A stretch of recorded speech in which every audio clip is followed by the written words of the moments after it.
सहनाववतु सहनौ भुनक्तु सह वीर्यं करवावहै तेजस्विनावधीतमस्तु मा विद्विषावहै। ओम शांति शांति शांति। उपनिषद सार जो जीवन का आधार है, अध्यात्म जीवन का ये परम उत्कर्ष है कि हम अपने जीवन को उपनिषद विद्या से, इस अध्यात्म विद्या से ओतप्रोत करें। संसार का और इस शरीर का जो क्षणभंगुर स्वभाव है, ये नष्ट होने वाला है, ये अनित्य है। परंतु इस अनित्य में भी हमको नित्य की प्राप्ति करनी है। इस भौतिक में भी अभौतिक की ओर हमको जाना है। इसके लिए यह ऋषि विद्या, अध्यात्म विद्या, उपनिषद विद्या का हम स्वाध्याय कर रहे हैं। तैत्रीय उपनिषद शिक्षावल्ली में हम चल रहे हैं, जिसमें जो तृतीय अनुवाक चल रहा था और जो महासंहिताओं की चर्चा चल रही है। महासंहिताओं में हम अधिप्रजम तक पहुंचे थे। अब हम अध्यात्म, जो अध्यात्म महासंधि है, उसके विषय में चर्चा करेंगे। इस प्रकार से क्या कहा कि अथाध्यात्मम अधरा हनु पूर्व रूपम उत्तरा हनुरुत्तर रूपम वाक् संधि जिह्वा संधानम इत्याध्यात्मम। ये कहा कि अपने आत्मा में, अपने शरीर में महासंधियां क्या है। ये महासंधि की चर्चा है ना, महासंहिता की चर्चा है। तो अपने शरीर में भी तो है। यथा पिंड तथा, हमने पहले चर्चा की थी, अधि ज्योतिषम, ठीक है ना। वो पिंड, वो ब्रह्मांड है, और ये क्या है, पिंड है। जैसा ब्रह्मांड में वैसा पिंड में। तो कहा कि अपने इस शरीर में क्या महासंधियां हैं। कर्मेंद्रियां पूर्व रूप है। क्या कहा, कर्मेंद्रियां पूर्व रूप है और ज्ञानेंद्रियां उत्तर रूप है। ज्ञानेंद्रियां क्या है? यदि ज्ञानेंद्रियां नहीं होंगी तो कर्म कैसे करेंगे। ज्ञानेंद्रियां मिली है कर्म के लिए, तो ज्ञानेंद्रियों से कर्मेंद्रियां हैं, मतलब उनकी महिमा है। और कर्मेंद्रियां हैं तो ज्ञान का सदुपयोग है, नहीं तो ज्ञान किस काम का। जब उसका हम सदुपयोग नहीं कर सकते, जीवन में उसका उपयोग नहीं कर सकते, तो ज्ञान किस काम का है? किसी काम का है क्या? नहीं है। हाथ मिले किस लिए? कर्म करने के लिए। कर्म भी है, हाथ भी है। अब नहीं करेंगे तो मामला गड़बड़ ना। या कुछ करने के लिए है ही नहीं, यहाँ बहुत हमको पुरुषार्थ करने के लिए हाथ पैर मिल गए, नहीं किया तो उसका निरर्थक है स्वभाव। हम इसका सदुपयोग करें। तो ज्ञानेंद्रियां और कर्मेंद्रियां दोनों एक दूसरे की क्या है? पूरक है। और इनके बीच में जो है वो वाणी है। क्या है? यह संधि है। जिह्वा द्वारा वाणी अभिव्यक्त होती है, अतः जिह्वा संधान है। ज्ञानेंद्रियों, कर्मेंद्रियों, वाणी तथा जिह्वा का समन्वय इनकी महासंहिता है। ठीक है ना। ग्रेट कोऑर्डिनेशन, ब्रह्म ज्ञान का उपदेश कर रही है। यदि वाणी नहीं होगी तो काम कैसे चलेगा? अभिव्यक्ति नहीं होगी तो कैसे कार्य होगा? आपको कोई काम बताया जाता है, पढ़ो, अब लिखो, अब यहां जाओ, अब वहां जाओ, अब ऐसा करना, वैसा करना है। कौन कह रहा है? वाणी कह रहा है। इसलिए वाणी का दुरुपयोग नहीं करना। वाणी क्या है? ये संधि है। वाणी क्या है? कर्म और ज्ञान की। ज्ञान तो हम जान रहे हैं कि ऐसा करना, ऐसा नहीं करना, लेकिन उसको अप्लाई कौन करे? उसको बोले कौन? अब समझ रहे हैं कि पीछे सर्प आ गया। पीछे क्या है? सर्प आ गया। आपने नहीं देखा, हमने देख लिया, अब बैठे हैं, पीछे सर्प आ गया। लेकिन अब हम कहें तो कैसे कहें? वाणी तो बोलेगी तभी तो सुनेंगे आप। हम इशारा करें तो भी हम कुछ कर रहे हैं ना, इंगितेन चेष्टतेन निमिषतेन, लेकिन पूरी पूरी बात नहीं आएगी। हम इशारा कर रहे हैं, अब क्या है, पीछे देख रहे हो, समझे? एक बार इशारा किया, 2 बार किया, 10 बार किया, लेकिन बात पर पता नहीं चली। हाँ कुछ तो कह रहे हैं, लेकिन उतना व्यक्ति उत्साह में नहीं रहेगा, उतना वो अलर्ट नहीं होगा, सावधान नहीं होगा। और भाई साफ साफ साफ, सब खड़े हो जाएंगे, भाग जाएंगे। हाँ होगा, शेर शेर शेर। अब शेर जंगल में जा रहे हैं, सब डर जाएंगे। अब इशारा करो, हाँ? तो उतना कोई उतना विश्वास नहीं करता। हाँ?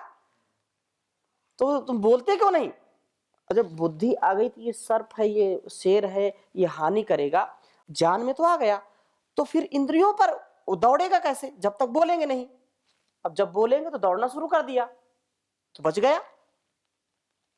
तो वाणी का जो है ना, बात की करामात है, बात नहीं तो फिर मामला गड़बड़। बात से ही सब कुछ होता है। इसलिए ये जान जैसा है वैसी वाणी होनी चाहिए।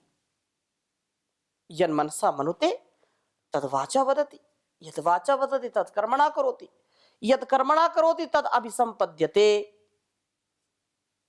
वाणी का जो आभूषण, सबसे बड़ा आभूषण, वाणी से ही सब काम बनते हैं। ठीक है ना? बातें हाथी पाइए, बातें हाथी पांव।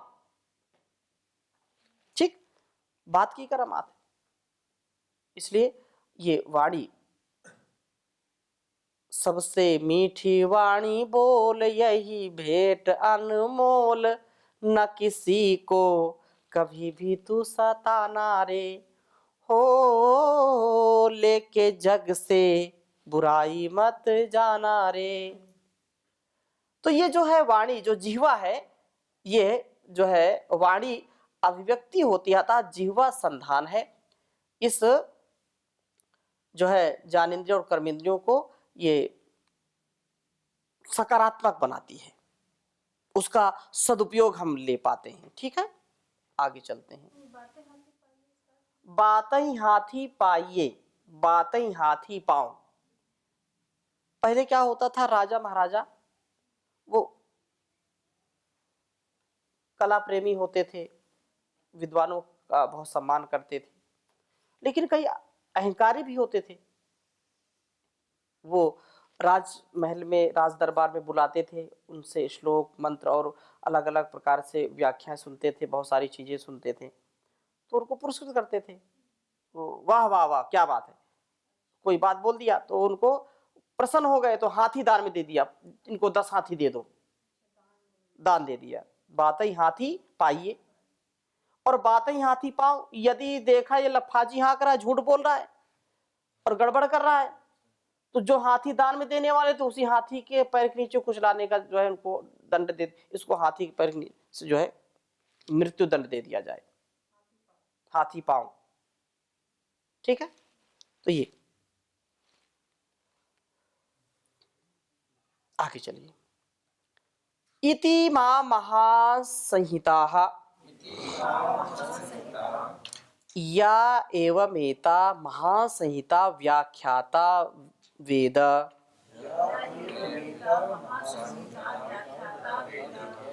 संधीयते प्रजया पशुभिः, ब्रह्मवर्चसे नानद्येन सुवर्गेण लोकेन।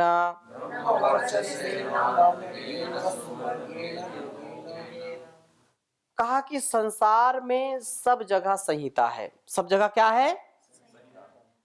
सब में घनिष्ठता है। संहिता मतलब घनिष्ठता, एकीभूत होना, परस्परता। हम वस्त्र पहनते हैं तो इसमें भी क्या है, संहिता है कि नहीं है? संहिता है, उसके विषय में बताएंगे। इस प्रकार से सब जगह संहिता, महासंहिताएं तो यही हैं, और ये एक एक वस्तु, हर वस्तु में ऐसा मेल जोल है, एक दूसरे के लिए ही वास्तव में वो गढ़ी गई हैं। ठीक है ना? वस्त्र में देखो, एक एक यदि इसमें रेसे, इसमें यदि तंतु न मिले तो वस्त्र बनेगा क्या?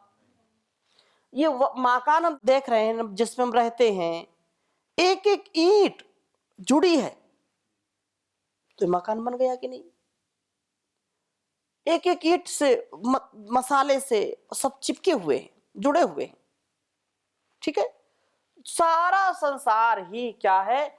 ये वास्तव में सब संधियां, महासंहिताएं हैं। पराशर निकर्षा संहिता, सब संहिताएं समन्वय से युक्त हैं। इसलिए अक्षरों तथा शब्दों में ही नहीं, अपितु विश्व की समस्त रचनाओं में पृथ्वी, देव, अग्नि, सूर्य, आचार्य, शिष्य, माता, पिता, शरीर, उभयविध इंद्रियों में सभी जगह यह जाना जाए। सभी जगह एक एक सेल, एक एक हमारी कोशिकाएं, मिलियन ट्रिलियन सेल्स, ये क्या है सब? ये 72,72,10,201 नस नाड़ियां, ये संपूर्ण एक एक हड्डी, ये सब क्या है? सब जुड़े, संहिता है कि नहीं? संधि है। इस प्रकार से इसको जानिए और समझिए। तो जो इस महासंहिता को, विश्व के महान समन्वय को जानता है, वास्तव में वह प्रजा, पशु, ब्रह्म, तेज से, अन्न, स्वर्ग, लोक आदि से समन्वित हो जाता है। उसको किसी चीज की कमी नहीं है। वो सब जानता है कि वास्तव में सब, सारा वैभव, सारा जो है यह दृश्य, अदृश्य, प्रत्यक्ष, अप्रत्यक्ष, सब कुछ मेरे लिए है और मैं इसके लिए हूं। मैं अकेला कुछ नहीं हूं, मैं कुछ भी अकेला कर ही नहीं सकता।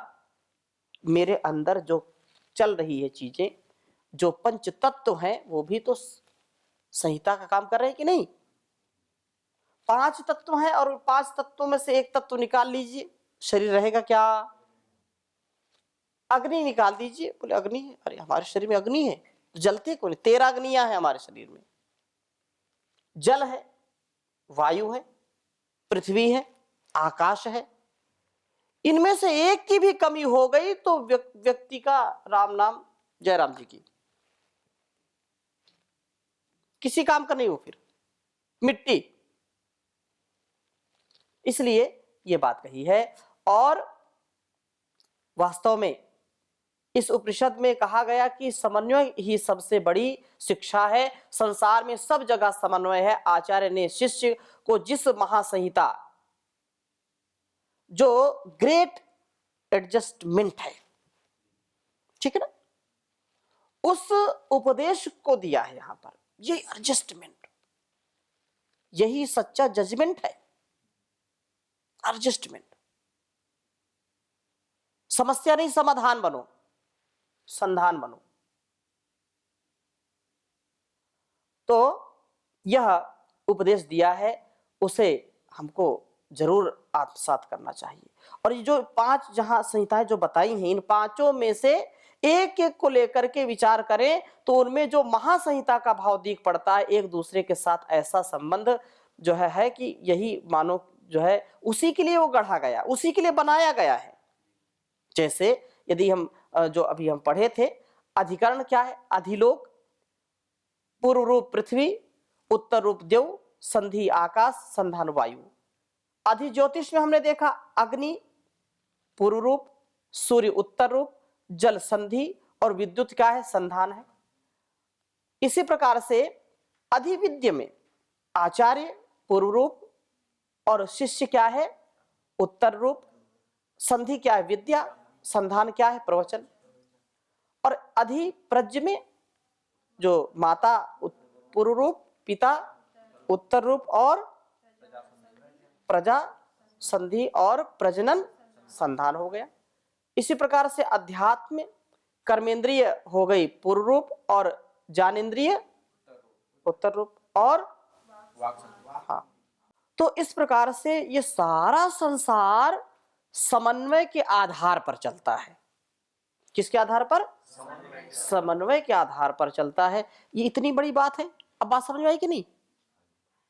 इतना बड़ा सारा संसार है, समन्वय पर चलता है। शरीर भी समन्वय पर चलता है। अब कुछ बोलते हैं हम तो समझौता नहीं कर सकते, हम समन्वय नहीं बना सकते। घर परिवार संसार समन्वय से चलता है। जिस दिन समन्वय नहीं होगा उस दिन व्यक्ति का व्यक्तित्व कृतित्व नष्ट हो जाएगा। वो जीता जागता पशु से भी बदतर हो जाएगा उसका जीवन। तो यह उपनिषद का महान ब्रह्म ज्ञान है। संसार का इतना महान समन्वय, जो एडजस्टमेंट है, जो कोऑर्डिनेशन है, कितना महान है। इतनी महानता और संहिता वास्तव में नास्तिक से आस्तिक बन जाए व्यक्ति यदि इसको समझ ले। संहिता यह ब्रह्म ज्ञान करा देती है। इस उपनिषद में वर्ण स्वर मात्रा की संहिता को जीवन की महा संहिता के रूप में दर्शा करके यह बतलाया गया है कि पुस्तकों की शिक्षा में जो संहिता है वह तभी सफल हो सकती है जब वह संहिता जीवन में महासंहिता के रूप में धारण कर ले व्यक्ति। जब तक हम अपने जीवन में इस उपनिषद विद्या को धारण नहीं करेंगे तो कोई लाभ नहीं इसका।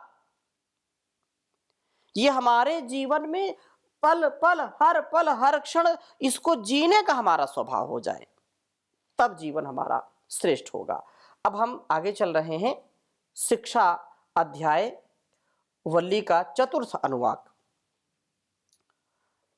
इसमें कहा यश्छंदसाम ऋषभो विश्वरूपः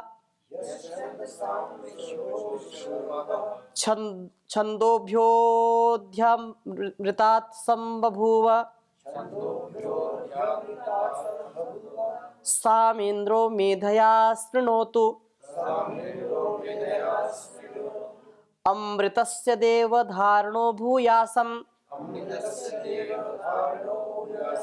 शरीरं मे विचर्षणम् जिह्वा मे मधुमत्तमा कर्णाभ्यां भूरि विश्वम् ब्रह्मणा कोशोऽसि मेधया पिहितः श्रुतं मे गोपाय। बहुत सुंदर बात कही है कि जो छंदों में ऋषभ छंद की भांति विश्व रूप है, जैसे सब छंद ऋषभ छंद में समा जाते हैं वैसे सब रूप जिसके रूप में समा जाते हैं। जो छंदों में से झरे हुए अमृत में से आविर्भूत होता है वह इंद्र मेधा से मेरा पालन करे। मैं अमृत के दिव्य गुणों को धारण करूं। अमृत के गुणों को क्या करूं? धारण करूं, दिव्य गुणों को। और मेरा शरीर बलवान हो। मेरा शरीर क्या हो? बलवान हो। शरीर बलवान है तो व्यक्ति को किसी बात की परेशानी नहीं है। बुद्धि भी उसके लिए क्या कहा? मेरी जिह्वा में मधु भरा हो, मधु से युक्त। मधु जो शहद, मधुरता से। यद वदामि मधुमत तद वदामि, वेद का आदेश है। जो मैं बोलता हूं वो मधुमत, मधु के समान सबको कल्याणकारी हो, प्रियता से युक्त हो वाणी मेरी।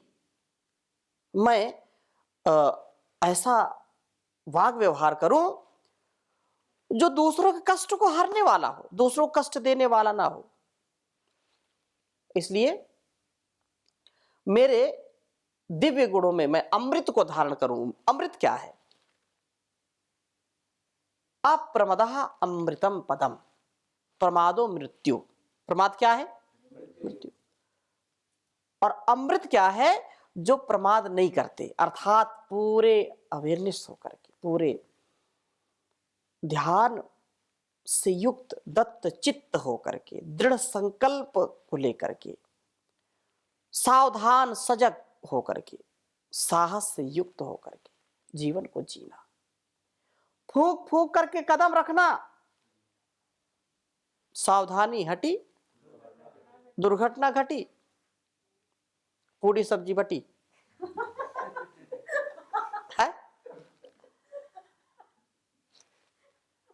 ऐसा जो जीवन है वो अच्छा नहीं है। लोग तो आपको गिराने के लिए तैयार बैठे हैं, लोग आपको निराश करने के लिए, हताश करने के लिए, परेशान करने के लिए बैठे हैं, और जहां आप चूके वहीं पर आपको धराशायी कर दिया। इसलिए ये जो समन्वय है इसको पूरा करें और प्रभु से प्रार्थना करें कि मेरा जीवन अमृत से परिपूर्ण हो। मृत्यु क्या है? हताशा, निराशा मृत्यु है। जब हम निराश हो जाते हैं, मृत्यु को प्राप्त हो जाते हैं। जब हम दुखी होते हैं तो मृत्यु को प्राप्त होते हैं। जब दुर्गुणों में फंस जाते हैं, अधर्म में, अन्याय में, अंधकार में घुस जाते हैं, तो हम वास्तव में मृत्यु को प्राप्त हो जाते हैं। संकीर्ण विचारधारा, ईर्ष्या, द्वेष, छल, कपट में जब फंस जाते हैं तो मृत्यु को प्राप्त हो जाते हैं। अपने अस्तित्व से हम अपरिचित हो जाते हैं। हम इस अस्तित्व को समझें, इस दृष्टि को हम समझें कि वास्तव में जीवन क्या है। तो अमृत के दिव्य गुणों से मैं युक्त हूं, उसको, अमृत को धारण करूं। मेरे शरीर में इतना साहस, इतना बल हो कि जयो में सव्य आहिता, बाहु में बलम इंद्र, जयो में सव्य आहिता। एक हाथ में शूरता, वीरता, धीरता, गंभीरता है और दूसरे हाथ में विजय। न हम पराजिज्ञ, मैं कभी पराजित होने वाला नहीं हूं। मैं सैकड़ों, हजारों, लाखों, करोड़ लोगों के जीवन को बचाने वाला हूं। स्वामी जी महाराज के जीवन को देखिए, महर्षि देव दयानंद जी के जीवन को देखिए, हमारे सभी वीर वीरांगनाओं के जीवन को देखिए, जो मृत्यु को हाथ में लेकर के चलते थे, कभी डरते नहीं थे। उनके लिए हमेशा अमृत पद होता था, वो सदा ऐसे उत्कर्ष को प्राप्त होते थे। इसलिए कहा कि मैं दिव्य गुणों से युक्त हूं और अपने अमृत को धारण करने वाला बनूं। मेरा शरीर बलवान हो, चरित्रवान, बुद्धिमान, बलवान, धीमान व्यक्ति होगा तो अच्छा होगा, उसमें वाणी का भी सामर्थ्य आएगा। इसलिए बाहों में बलम इंद्र, अस्मा भव नस्तनु, हमारे शरीर कैसे हो? वज्र की भांति फौलादी होने चाहिए, और जिह्वा मधु से सनी हो। देव सविता प्रसव यज्ञम प्रसव यज्ञपतिम भगाय दिव्यो गंधर्वा केतपुः केतम ना पुनातु वाचस्पतिर्वाचम नः स्वदतु। हमारी वाणी को रसदार बनाइए, स्वदतु, नीरस नहीं, प्रेम से, करुणा से, वात्सल से युक्त हो, सनी हुई मेरी जीवा ऐसी हो, और कानों से मैं भद्र सुनूं। भद्रम करने भी श्रृणुयाम देवा, आप जो कानों से मैं खूब सुनूं, अच्छा सुनूं। लोग आजकल सुनते नहीं, यही सबसे बड़ी समस्या है।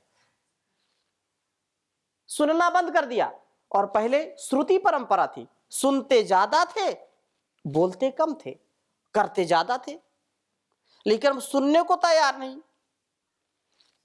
सुनाने को तैयार हैं हर पल, और शिकायत करेंगे ये मेरी सुनता नहीं है।